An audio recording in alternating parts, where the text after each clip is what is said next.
طيب نشوف دي لو عندي مقياس بيساوي معادله خطيه زي كده. انت عارف ان هنا هيطلع حل واحد بشرط. ليه؟ لانك انت لما تحط جوه المقياس مره بالموجب مره بالسالب، الاكس هتروح مع الاكس، فمش من المنطق ان السالب 2 تساوي 4. عشان كده الحل ده غير ممكن، يعني هيطلع لها حل واحد فقط. طب نشوف على الحاسبه.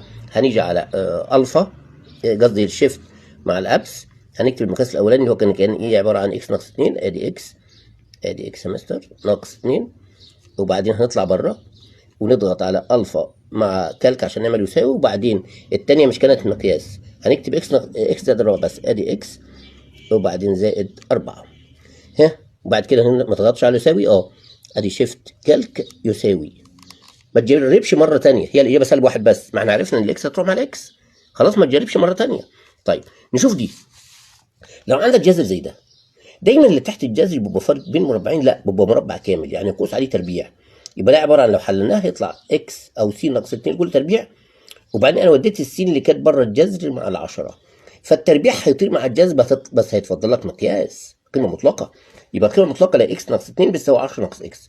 برضه نفس مشكله المساله اللي فاتت، الاكس دي هتتكنسل مع الاكس دي، الاكس دي هتتكنسل مع الاكس دي في الحل بالمهون اللي في الحل اللي هو بالسالب. طيب اما الحل بالموجب هيتبقى لك واحده. طيب تعالى ما نشوف الحاسبه هتعملها ازاي. هنضغط على الجذر، نضغط على الجذر يا اولاد. ادي الجذر التربيع اهو. لا الجذر يا مستر.